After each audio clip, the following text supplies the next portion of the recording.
Hey guys, welcome to your YouTube channel. इस अंकिता चौबे और यह हमारी जियो इन्फॉर्मेटिव की सीरीज़ नंबर 2। तो डियर, आज हम डिटेल डिस्कशन करेंगे यूनिट थर्ड से। बहुत इंपॉर्टेंट है, बहुत सारे क्वेश्चन इससे बन सकते हैं और बहुत इंटरेस्टिंग होने वाला है ये पूरा टॉपिक, क्योंकि बहुत अच्छा इसमें डिस्कशन होएगा आगे तक। तो इसको स्टार्ट करने के पहले मैं कुछ आपको क्लियर व्यू देना चाहती हूँ। अगर आप मैपिंग करते हैं, जैसे कि मुझे मैप करना है भोपाल का, या आप देखते हैं डिफरेंट डिफरेंट मैप देखते हैं, आप इंडिया का मैप देखते हैं और बाकी सारे मैप देते हैं, तो ये सारे मैप बनते कैसे हैं और इनके पीछे क्या आपकी फोटोग्राफी होनी चाहिए, उसके बारे में आज हम डिस्कशन करेंगे। तो देखो, ये जो आपका फ़ोटो रहता है ना, फ़ोटो ज्योमेट्री में या फोटोग्रामेट्री में हम क्या करते हैं, इसमें बहुत सारी फ़ोटो को हम क्या करते हैं, क्लिक करते हैं एक साइड और इसकी करवाते हैं ओवरलैपिंग। और इसकी ओवरलैपिंग करने के बाद जो आपका एक फ़ोटो, पूरा एक फ़ोटो बनता है, ये ऐसे बहुत सारे एरिया की क्या होती है, आपकी ओवरलैपिंग होती है। और ओवरलैपिंग होने के बाद आप क्या करते हैं, इस एक पूरे एरिया को कवर अप कर लेते हैं। तो ओवरलैपिंग, अगर मैं बात करूं फॉरवर्ड ओवरलैपिंग की, तो फॉरवर्ड ओवरलैपिंग कहाँ पे यूज़ होती है, एरोप्लेन्स में। जैसे कि आप एरोप्लेन्स वगैरह देखते हैं, तो एरोप्लेन्स में यहाँ नीचे एक कैमरा लगा रहता है। तो ये जो आपका ये आगे की इमेज का क्या करता जाता है, ओवरलैपिंग करता जाता है और आपको इमेज प्रोवाइड करता जाता है। तो अलग अलग कोऑर्डिनेट्स की जो आपका ओवरलैपिंग सिस्टम है, ये इस तरीके से वर्क करता है। तो ये तो आपकी ओवरलैपिंग की बात हो गई। इसके बाद हम और भी बहुत सारा डिस्कशन करेंगे।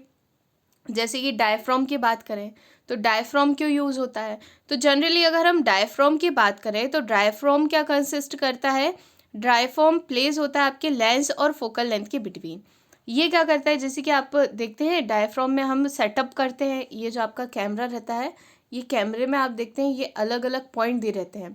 तो यहाँ से हम क्या करते हैं, हमारी इमेज को, अगर आपको इमेज क्लिक करनी है, तो अगर आपको दूर तक की इमेज करनी है, तो आप क्या करते हो, इसका सेटअप करते हो यहाँ से, है ना, जिसमें आपकी विजन क्या हो जाए, बढ़ जाए। जूम इन जूम आउट के जो भी आप सारी चीज़ें जूम इन जूम आउट में कैमरा में करते हो, उस डायफ्राम का किसकी हेल्प से करते हैं आप, डायफ्राम की हेल्प से। ये क्या करता है, ये ओपन करता है और ये आपका एक्सेस देता है किसके लिए, आपके पूरे इसके फोकस के लिए। नेक्स्ट, अगर शटरिंग की बात करें, तो शटरिंग वगैरह क्या होती है आपकी फोकल लेंथ में। तो शटरिंग, अलग अलग प्रकार की शटरिंग होती है। जैसे आप देखते हैं ना, फ़ोटो क्लिक करते हैं तो एकदम से ब्लिंक होता है। ब्लिंक इसलिए होता है क्योंकि ये जो आपकी शटर है, ये पहले बंद होती है फिर ओपन होती है। तो ये ब्लिंकिंग की प्रोसेस होती है शटरिंग के थ्रू। तो आगे और भी ऐसे ही डिस्कशन करते जाएंगे। तो स्टार्ट करते हैं बिना वेस्ट करे। मैंने एक ओवल लाइन दे दी है जिसमें आपको चीज़ें समझ में आती जाएं। So without wasting our time, let's begin our lecture. Question number first कह रहा है, the lens used in aerial photography is having a maximum coverage capacity. तो मैक्सिमम कवरेज कैपेसिटी एरियल के केस में होती है 93 डिग्री। मैक्सिमम कवरेज कैपेसिटी कितनी होगी, 93 डिग्री। और मिनिमम आपकी कवरेज कैपेसिटी होती है 63 डिग्री एरियल के केस में। नेक्स्ट वो कह रहा है, which of the following is not type of shutter use in aerial photography. तो जो आपका आइडियल शटरिंग है, इसका यूज हम नहीं करते हैं एरियल फोटोग्राफी में। नेक्स्ट कह रहा है, for placing focal plane which is use as a reference. देखो, इसका आंसर हो जाएगा कॉलिमेनेशन मार्क। ठीक है, इसमें क्या होता है, जैसे कि आप चाहते हैं कि आपकी फ़ोटो बहुत अच्छी आए। आप क्या चाह रहे हो, आपकी फ़ोटो कैसी आए, बहुत अच्छी क्लीन आए। तो उस टाइम पे जो आप प्लेसिंग रहती है, ये प्लेसिंग कहाँ होनी चाहिए, आपकी फोकल लेंथ के पास या नोडल प्लेन के पास होनी चाहिए बेस्ट इमेज के लिए। अगर आपको बेस्ट इमेज ऑब्टेन करना है, उस टाइम पे आपकी प्लेसिंग कहाँ होनी चाहिए, फोकल लेंथ के पास होनी चाहिए, फोकल लेंथ पे होनी चाहिए, या फिर आपकी नोडल प्लेन पे होनी चाहिए। जो आपका लेंस रहता है, तो लेंस पे अलग अलग इमेज बनती है, आपको भी पता है कि ये जो आपका लेंस रहता है, यहाँ पे आप जहाँ पे भी फोकल लेंथ पे प्लेस करते हो, फोकल लेंथ के पीछे, तो ये जो आपका लेंस रहता है, ये सबसे बेस्ट इमेज कहाँ देता है, ये देता है फोकल लेंथ पे। क्यों फोकल लेंथ पे बेस्ट इमेज देता है, क्योंकि आपको भी पता है कि जब भी हम बात करते हैं आपके जब आपकी इमेज बनती है, तो जहाँ पे जैसे फोकल लेंथ पे अगर ऑब्जेक्ट रखा हो तो फोकल लेंथ पे आप हमेशा पढ़ते थे फोकल लेंथ पे ओरिजिनल और आपकी क्या बनती है, रिवर्स इमेज बनती है। मतलब कि इसकी साइज़ कैसी रहती है, एक्चुअल साइज़ रहती है आपकी इमेज की। इसलिए जो आपका बेस्ट आपकी प्लेसिंग रहेगी वो बेस्ट इमेज कहाँ पे मिलेगी आपको, फोकल लेंथ पे। और इसको हम कहते हैं कॉलिमेशन मार्क, इसी को हम क्या कहते हैं, कॉलिमेशन मार्क। नेक्स्ट कह रहा है which among the following specify the use of diaphragm.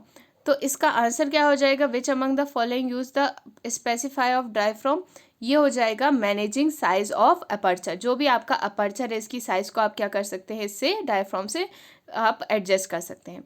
Next वो कह रहा है which among the following survey method is meant to having high precision. तो इसका आंसर क्या हो जाएगा, कौन सा वाला मेथड आपका हाई प्रिसीजन रहता है, इसका आंसर हो जाएगा A, aerial photography having the maximum high frequency. ये क्यों, क्योंकि इसकी जो भी फोटोग्राफी रहेगी ये कैसी रहेगी, हाई फ्रिक्वेंसी की रहेगी, इसलिए इसका प्रिसीजन क्या रहता है, ज़्यादा एक्यूरेट डिटेलिंग दे पाता है। अलग अलग मेगापिक्सल्स की बात करते हैं ना आप, तो 1080 इज़ द बेस्ट। तो इसी तरीके से ये HD आपको अच्छी इमेज देता है एरियल। नेक्स्ट इसके बाद आप क्या कह रहे हैं, इसके बाद कह रहा है प्रिस्क्रिप्ट आपका प्रिसेप्टिव प्रोजेक्शन इज प्रोड्यूस्ड फ्रॉम। तो इसका आंसर क्या हो जाएगा, इसका आंसर हो जाएगा आपका straight line radiating a common point, straight line radiating a common point. इसमें क्या रहता है, देखो इसमें क्या होता है, इसमें जो आप एरियल फोटोग्राफी करते हैं इसका जो आपका परसेप्शन होता है ये कैसा होता है, एरिया फोटोग्राफी के लिए होता है। किसी भी एक पर्टिकुलर एरिया के लिए अगर आप फोटोग्राफी करने चाहते हैं तो उसमें क्या होता है, इसका यूज़ होता है परसेप्शन प्रोजेक्शन का। नेक्स्ट वो कह रहा है कि how much inclination must be provided in a tilted photo.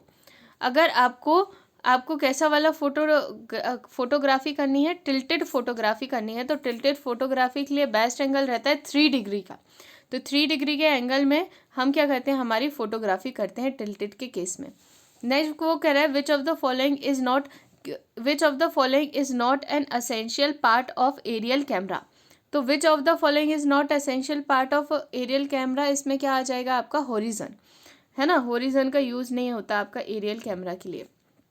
अच्छा शटर का आपको याद, ब्लिंक जो हो रहा है तो शटर भी यूज़ हो रहा है, लेंस भी यूज़ हो रहा है जो फोकसिंग कर रहा है आपके ऑब्जेक्ट को। अब इसके बाद मैगजीन का क्या यूज़ होता है, हम आगे इसके बारे में बात करेंगे कि मैगजीन का क्या यूज़ होता है। नेक्स्ट वो कह रहा है which among the following is place between lens element, इनमें से कौन सा आप लेंस एलिमेंट के बीच में प्लेस करते हो। तो इसका आंसर क्या हो जाएगा, डायफ्राम। डायफ्राम को आप कहाँ प्लेस करोगे, लेंस एलिमेंट के बीच में। क्यों, क्योंकि आपको फोकसिंग पावर कौन देगा, यही तो देगा, है ना। यहीं से आप क्या करते हो, एडजस्ट करते हो आपका फोटो का, है ना। यहीं से आपका लेंस का, आपकी इमेज वगैरह सारी चीज़ें आप कहाँ से, डायफ्राम से ही आप मैनेज करते हैं। कितना जूम इन करना है, कितना जूम आउट करना है, इमेज क्लियर दिख रही है कि नहीं दिख रही है, ये सारी चीज़ें आप जो यहाँ से एडजस्टमेंट करते हो ये कैसे करते हो, आप डायफ्राम की हेल्प से करते हैं। नेक्स्ट वो कह रहा है which of the following can hold the film of focal plane. Focal plane की फिल्म को कौन होल्ड करता है, तो इसको होल्डिंग करता है आपका मैगजीन। जो आपका मैगजीन रहता है यहीं पे पूरा आपका पूरा फिल्म कहाँ पे आपका होल्डेशन कौन करता है, मैगजीन करता है। और ये हेल्प करता है मूवमेंट ऑफ योर पार्ट्स। जो पार्ट का मूवमेंट रहता है इसको मूव करवाने के लिए जो आपका मैगजीन है ये क्या करता है, मैकेनिकल रोल प्ले करता है। ये हेल्प करता है सारी शिफ्टिंग के लिए, आपकी सारी मूवमेंट के लिए कौन वर्क करेगा, आपका मैगजीन वर्क करेगा।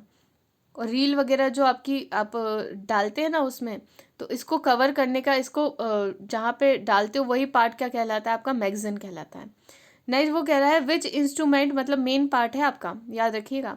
विच instrument lets an operator see 2 photo at once.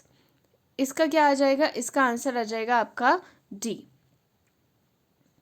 जो स्टीरियो प्लॉटर रहता है, देखो स्टीरियो प्लॉटर क्या कह रहा है, which instrument let operator to see 2 photo at once.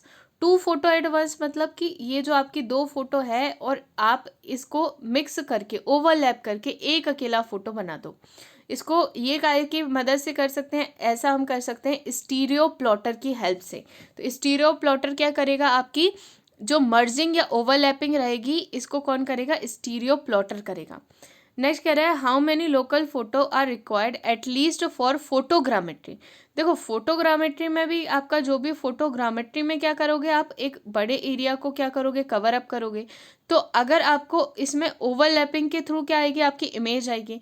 Overlapping कब करेगी, कितने नंबर, मिनिमम आपका 2 फोटो तो होनी चाहिए ना ओवरलैप करने के लिए। तो फोटोग्रामेट्री में मिनिमम कितने होने चाहिए, कम से कम आपके 2 फोटो तो होने ही चाहिए ओवरलैपिंग के लिए या फोटोग्राफी के लिए। नेक्स्ट इसके बाद क्वेश्चन नंबर 13 की तरफ चलते हैं। Which is the fundamental principle of photogrammetry. Photogrammetry का फंडामेंटल प्रिंसिपल कौन सा है, तो फोटोग्रामेट्री का फंडामेंटल प्रिंसिपल है आपका ट्रायंगुलेशन। इसका नाम आप ट्रायंगुलेशन भी मिल सकता है या फिर एरियल ट्रायंगुलेशन भी इसको कहा जाता है। तो ये इसका क्या है, मेन प्रिंसिपल है। नेक्स्ट कह रहा है which photogrammetry method has topographical mapping as a common application. तो टोपोग्राफिकल अगर आपको मैपिंग करनी है तो you are going to use matrix photography. Matrix photography में क्या होता है, अलग अलग मैट्रिक्स पे वर्क करता है। किस तरीके से अलग अलग मैट्रिक्स में वर्क करता है, इसकी हेल्प से हम डिटरमाइन कर सकते हैं जो भी आपका रिलेटिव एरिया है फोटो के आसपास का। क्या करेगा, ये अलग अलग मैट्रिक्स में आपकी फ़ोटो देगा। ये अलग अलग मैट्रिक्स बना लेगा ओवरलैपिंग की, बहुत सारी मैट्रिक्स बना लेगा ओवरलैपिंग की। और ये अलग अलग मैट्रिक्स बनाने के बाद क्या करेगा, आपको पूरे एरिया के, पूरे आसपास के एरिया के क्या इमेज दे देगा, है ना।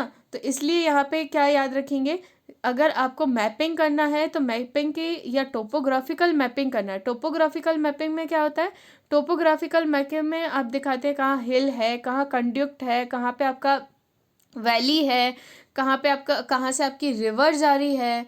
तो ये सारी चीज़ों की डिटेलिंग करने के लिए आप किसकी यूज़ करेंगे, मैट्रिक फोटोग्रामेट्री का यूज़ करेंगे, जिसमें आपको ये सारी इमेजेस दिखाई दे पाए, है ना।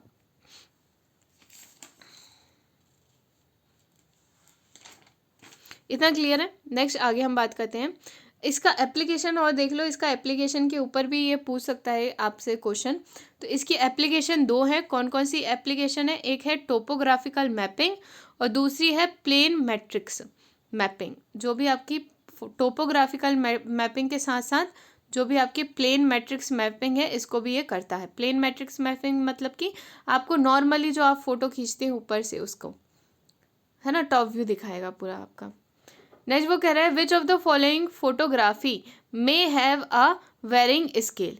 तो which of the following having the varying scale, इसका आंसर हो जाएगा आपका टिल्टेड फोटोग्राफी। देखो टिल्टेड फोटोग्राफी में क्या हो रहा है, टिल्टेड फोटोग्राफी में ये अलग अलग जॉइंट को क्या कर रहा है, अनइक्वल एलिवेशन को दिखाएगा। किस तरीके से दिखाएगा, जब आप फोटो लेंगे ना तो ये आपके यहाँ पे ओवरलैपिंग जो रहेगी यहाँ पे आपकी ज़्यादा। अगर जैसे कि हिली एरिया की बात करें, इसको थोड़ा सा समझ लेते हैं कि अगर आप हिली एरिया की बात करें तो आप यहाँ से आप फोटो ले रहे हैं, यहाँ से आप क्या कर रहे हैं, यहाँ से आप फोटो ले रहे हैं, ये टिल्टेड वे में आप क्या कर रहे हैं, फोटो ले रहे हैं। तो यहाँ पे ओवरलैपिंग क्या होगी, बहुत बहुत पास में होगी। और अगर यहीं पे अगर आप फोटो ले रहे हैं इधर वाले एरिया की, तो इधर की ओवरलैपिंग क्या होगी, इधर की जो मैपिंग रहेगी ये कैसी बनेगी, दूर दूर बनेगी, है ना। तो यही सारी चीज़ें, अगर आपको इसी में बहुत सारी चीज़ें रहती है कि हिल आपको शो करनी है तो आप किस तरीके से हिली एरिया को आप शो करेंगे, कुछ इस तरीके से आप हिली एरिया को शो करते हैं, रिवर को कैसे शो करेंगे, है ना। तो ये सारी चीज़ें इसमें आती हैं टिल्टेड फोटोग्राफी में। तो ये क्या करता है, वेरिंग अलग अलग स्केल पे आपके क्या लेगा, अलग अलग स्केल पे आपकी फ़ोटो को लेके फ़ोटो को क्लिक करता जाएगा। नेक्स्ट क्या कह रहा है, नेक्स्ट कह रहा है question number 16 the geometrical process involve in determination of scale for tilted photo. तो इसका आंसर क्या आ जाएगा, geometrical process involve in considering आपकी टिल्टेड फोटो। तो आप जो एनालिटिकल फोटो लेंगे उसमें क्या आ जाएगी, आपका टिल्टेड फोटो को पूरा कंसिडर कर देंगे। नेक्स्ट वो कह रहा है relief distortion depends on the following point. Relief distortion किसके ऊपर डिपेंड करेगा? आपका फ्लाइंग हाइट के लिए। किसके ऊपर डिपेंड करेगा? फ्लाइंग हाइट के लिए। रिलीफ डिस्प्लेसमेंट भी कहा जाता है इसको। रिलीफ डिस्प्लेसमेंट क्या रहता है? ये एक पॉइंट रहता है जहाँ पे आप क्या करते हैं, जहाँ पे आप जो आपकी टिल्टेड फोटो है ना, जहाँ पे आपकी टिल्टेड फोटो है उसको आप क्या करोगे? आपके नाइदर पॉइंट पे प्लेस करोगे, है ना। इसकी एप्लीकेशन क्या है? वर्टिकल फोटोग्राफी में इसकी एप्लीकेशन रहती है ना। रिलीफ डिटोरेशन की आपकी एप्लीकेशन कहाँ रहती है? वर्टिकल फोटोग्राफी में, जब आप वर्टिकल फोटो लेते हैं ना किसी भी चीज़ की, वहाँ पे। नेक्स्ट इसके बाद क्या कह रहा है? The tilted displacement of the point nadir point is the displacement of a point on a nadir point is. Displacement of a point on a nadir point is, इसका आंसर हो जाएगा हाफ आउटवर्ड। नेक्स्ट वो कह रहा है overlapping in the direction of flight can be describe as. तो flight के case में ओवरलैपिंग कैसे होगी? ये जो आपकी फ्लाइट है ये इसको कहाँ मूव करना है? फॉरवर्ड की तरफ मूव करना, आगे बढ़ती जाएगी, तो आपको फोटो भी किसका चाहिए? आगे का चाहिए। तो इसमें कौन सी वाली लैपिंग होगी? फॉरवर्ड ओवरलैपिंग होगी। ठीक है। नेक्स्ट इसके बाद कह रहा है which of the following indicate the correct set of overlapping. तो आपके सेटअप ऑफ ओवरलैपिंग होती है 55 to 60%। सेट ऑफ ओवरलैपिंग कितनी रहती है? Correct 55 to 60%। जब आप ओवरलैप करोगे तब आपकी एग्जैक्ट या करेक्ट फोटो आएगी। नेक्स्ट वो कह रहा है what will be the distance between the flight strip in the value at B point is given as 6 meter. आपको क्या निकालना है? आपको निकालना है distance between the flight strip. इसको निकालने का फॉर्मूला होता है distance between the flight strip is equal to 2 into B. 2 into B. B क्या है? जो भी आपका पर्टिकुलर पॉइंट है, जिस भी पॉइंट के लिए आपको निकालना है उसका क्या कर दोगे? आप डबल कर दोगे। तो इसका आंसर क्या हो जाएगा? इसका आंसर हो जाएगा 6 का डबल क्या हो जाएगा? 12। नेक्स्ट वो कह रहा है which of the following is not considered while calculating distance between the flight strip. तो फ्लाइट स्ट्रिप की बात करें तो फ्लाइट स्ट्रिप में किसको आप कंसिडर नहीं करोगे? तो फ्लाइट स्ट्रिप में हम बाकी सारी चीज़ों को कंसिडर कर सकते हैं। किसको? वर्टिकल फोटो को करते हैं। आपकी मिटिगेटिंग कर्व को भी आप क्या करेंगे? कंसिडर करेंगे। फिर एडिकेटिंग ड्रिफ्ट ऑफ आर्टी क्राफ्ट, ये सारी चीज़ों को आप क्या करेंगे? कंसिडर करेंगे। मगर किसको नहीं करेंगे? लाइन ऑफ साइट को इस कंडीशन में आप नहीं लेते, इस कंडीशन में कंसिडर नहीं करते हैं। नेक्स्ट वो कह रहा है the distance between nodal point and plane of the photo is depend upon focal length of the lens. किसके ऊपर डिपेंड करेगी? Focal length of the lens के ऊपर डिपेंड करेगी। जितना अच्छा फोकल लेंथ रहेगा, है ना, जहाँ पे भी आपका फोकल लेंथ क्यों डिपेंड करेगी? क्योंकि फोकल लेंथ पे आपकी बेस्ट इमेज आती है। तो पूछ सकता है कि बेस्ट इमेज कहाँ पे आएगी, कहाँ पे प्लेस रहेगा। तो फोकल लेंथ पे अगर आपका इमेज प्लेस होगा या ऑब्जेक्ट प्लेस होगा, उस टाइम पे आपको क्या मिलेगी? बेस्ट फोटो मिलेगी। नेक्स्ट वो कह रहा है the stereoscopy vision can be applied to. तो stereoscopy vision can be applied to photogrammetry. Photogrammetry पे क्या होती है? ये अप्लाई होती है। ठीक है। नेक्स्ट वो कह रहा है difference in parallax can be obtained due to. Difference in parallax can be obtained due to distance between point of sight. जो भी आपके पॉइंट ऑफ साइट का डिस्टेंस रहेगा उससे आप क्या निकाल सकते हैं? पैरालैक्स को निकाल सकते हैं। ठीक है। पैरालैक्स बोले तो ओवरलैपिंग जो आप निकालना है। देखो इसमें क्या होता है कि जो आपका फर्स्ट आई रहता है, इसमें क्या रहेगा? 2 आई रहती हैं आपके, जिससे आपकी इमेज आती है। तो आपका जैसे फर्स्ट आई से आपकी एक इमेज आई, है ना, और इसके बाद आपकी जो आपकी अनदर आई है, इससे भी क्या आएगी? आपकी एक और इमेज आएगी। 2 लेंसेज होते हैं जिससे आप क्या करते हैं? फ़ोटो क्लिक करते हैं। जैसे कि आपके 2 अलग अलग फ़ोन हैं, तो एक फ़ोन से आपने फ़ोटो क्लिक करी और दूसरे फ़ोन से आपने फ़ोटो क्लिक करी। इन दोनों के बीच का जो डिफरेंस रहता है इसी को हम कहते हैं पैरेलैक्स डिफरेंस। और इसमें जो आपके 2 लेंस रहते हैं, एक लेफ्ट लेंस रहता है और एक आपका राइट लेंस रहता है। ठीक है। नेक्स्ट वो कह रहा है which of the following can be use to view stereo pair. Stereo pair को अगर आपको देखना है तो स्टीरियो पेयर को देखने के लिए आप क्या करोगे, स्टीरियोस्कोप का यूज़ करोगे। स्टीरियोस्कोप में क्या रहते हैं, स्टीरियोस्कोप में भी दो लेंस रहते हैं, एक लेफ्ट में रहता है, एक राइट में रहता है। पहले लेफ्ट वाला आपका इमेज लेगा, फिर राइट वाला आपका इमेज लेगा, ठीक है। इसके बाद नेक्स्ट क्या कह रहा है, नेक्स्ट वो कह रहा है which of the following indicate parallax equation for the ground coordination point. तो इनमें से कौन सा वाला पैरेलैक्स इक्वेशन है ग्राउंड कोऑर्डिनेशन पॉइंट के लिए। तो इसका आंसर हो जाएगा आपका D, B into x upon P. यहाँ पे बी क्या है, आपका जो भी कंसिडर्ड जिस भी पॉइंट के लिए आपको निकालना है वो है, तो पॉइंट कंसिडर्ड। पी क्या हो जाएगा, पैरेलैक्स हो जाएगा, और एक्स क्या हो जाएगा, न्यूमेरिकल वैल्यू हो जाएगी आपकी। तो यहाँ से आप कैलकुलेट कर सकते हैं। नेक्स्ट वो कह रहा है the value of overlapping parallax can be determined by. तो बाय पैरेलल क्या निकालना है हमें, ओवरलैपिंग ऑफ पैरेलैक्स। ओवरलैपिंग निकालने के लिए हम क्या करते हैं, जो आपने राइट या फर्स्ट लेंस या सेकेंड लेंस से जो आपने इमेज ली है, तो ये क्या करेगी, ओवरलैप करेगी। तो ओवरलैप करने के लिए आप क्या करेंगे, राइट हैंड साइड का जो भी कोऑर्डिनेट है इसकी वैल्यू को माइनस कर देंगे, लेफ्ट हैंड साइड के कोऑर्डिनेट की वैल्यू को माइनस कर देंगे राइट हैंड साइड के कोऑर्डिनेट की वैल्यू से। तो आपको क्या मिल जाएगा, ओवरलैपिंग कितना अमाउंट में हो रहा है ये आपको मिल जाएगा। नेक्स्ट वो कह रहा है which of the following doesn't serve a condition for an aerial scopic view. तो इसका आंसर हो जाएगा आपका 29 का आंसर हो जाएगा आपका क्या, excessive overlapping. Excessive overlapping condition को आप क्या नहीं सर्व करते। देखो एक्सेसिव ओवरलैपिंग क्या हो जाएगी, अगर एक्सेसिव ओवरलैपिंग हो जाएगी, बहुत सारी ओवरलैपिंग हो गई, तो आपकी इमेज, ये जो आपकी इमेज है आप इसको अच्छी तरीके से पढ़ नहीं पाएंगे, है ना। इसका जो विजन है ये क्या हो जाएगा, ये कहीं ना कहीं आपका डिस्टेंस को आपका कोलैप्स कर देगी, तो आपको पूरी एग्जैक्ट इमेज नहीं मिल पाएगी इस कंडीशन में। नेक्स्ट वो कह रहा है कि vertical photography considered with the direction of gravity. Vertical photography कैसे होगी, इसी तरीके से आप क्या करोगे, फोटो क्लिक करोगे। ये आपके एरिया की आपको फोटो क्लिक करनी है, तो कैसे करोगे, ऊपर से करोगे। तो ये जो वर्टिकल फोटोग्राफी की आपका जो आपका फोटो लेते हैं, ये किस कंडीशन में, किस डायरेक्शन में रहती है, ग्रेविटी के डायरेक्शन में। तो इसका आंसर क्या हो जाएगा, ग्रेविटी डायरेक्शन। आई होप कि ये वीडियो आपके लिए नॉलेजेबल रहा होगा। अगर ये वीडियो थोड़ा भी नॉलेजेबल है तो इसको आप अपने फ्रेंडों के साथ शेयर करें, और अगर आपको ये वीडियो अच्छा लगा तो इसको लाइक करें, मेरे चैनल को सब्सक्राइब करें, जिससे आपको नई नोटिफिकेशन मिलती रहे।